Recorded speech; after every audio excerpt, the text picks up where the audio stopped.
തിരുവനന്തപുരം കാട്ടാക്കടയിൽ പുലി ഇറങ്ങിയെന്ന് സംശയം. കാട്ടാക്കട മണ്ഡപത്തിൻകടവ് കുന്നിൽ സുബ്രഹ്മണ്യസ്വാമി ക്ഷേത്രത്തിനടുത്ത പുരയിടത്തിലാണ് പുലിയോട് സാമ്യമുള്ള എന്തോ ഒന്ന് നടന്നു പോകുന്നത് കണ്ടത്. തൊട്ടടുത്ത റബ്ബർ തോട്ടത്തിൽ സ്ഥാപിച്ച സിസിടിവി ക്യാമറയിലാണ് ദൃശ്യങ്ങൾ. സ്വാന്തന സജു, സ്വാന്തന, അത് പുലിയാണോ?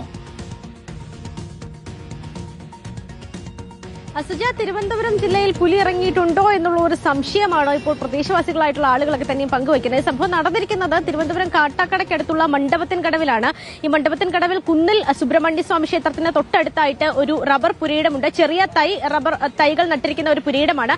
ഈ പുരയിടത്തിലൂടെയാണ് പുലിയുടെ സമാനമായ ശരീരം തോന്നിക്കുന്ന ഒരു ജീവി നടന്നു പോകുന്നതായിട്ട് സിസിടിവി ദൃശ്യങ്ങളിൽ പതിഞ്ഞിരിക്കുന്നത്. ഈ റബ്ബർ തോട്ടത്തിന്റെ ഉടമ തന്നെയാണ് അവിടെ സിസിടിവി വെച്ചിട്ടുള്ളത്. കാരണം തൈ റബ്ബറുകളായതുകൊണ്ട് അത് ആരെങ്കിലും പറിച്ചുകൊണ്ട് പോകുമോ എന്ന് വിചാരിച്ചിട്ടാണ് അവിടെ സിസിടിവി വെച്ചത്. ഇന്ന് രാവിലെ അദ്ദേഹം എണീറ്റ് ഈ സിസിടിവി ചെക്ക് ചെയ്തപ്പോഴാണ് ഇത്തരത്തിൽ പുലിക്ക് സമാനമായിട്ടുള്ള ഒരു ജീവി നടന്നു പോകുന്നത് കണ്ടത്. ഉടൻ തന്നെ ക്ഷേത്രത്തിലുള്ള ആളുകളെയും പ്രദേശവാസികളെയും ഒക്കെ വിവരം അറിയിക്കുകയായിരുന്നു. അങ്ങനെ അവരാണ് ഉടൻ തന്നെ വനംവകുപ്പിനെയും അതുപോലെ തന്നെ റാപ്പിഡ് റെസ്പോൺസ് ടീമിനെയും പോലീസിനെയും ഒക്കെ വിവരം അറിയിച്ചത്. ഇപ്പോൾ എന്തായാലും റാപ്പിഡ് റെസ്പോൺസ് ടീം അടക്കമുള്ള ആളുകൾ അവിടേക്ക് എത്തിയിട്ടുണ്ട്. പക്ഷേ നമ്മൾ അവരുമായി സംസാരിക്കുമ്പോൾ അവർ പറയുന്നത് കുറച്ച് പ്രായം കൂടിയ ലാബ്രഡോർ വിഭാഗത്തിൽപ്പെട്ട നായയാകാനുള്ള സാധ്യത അത് ഉണ്ട് എന്നാണ് പറയുന്നത്. പുലിയാണെന്ന് പൂർണ്ണമായും ഇപ്പോൾ വനംവകുപ്പ് എന്തായാലും സ്ഥിരീകരിച്ചിട്ടില്ല.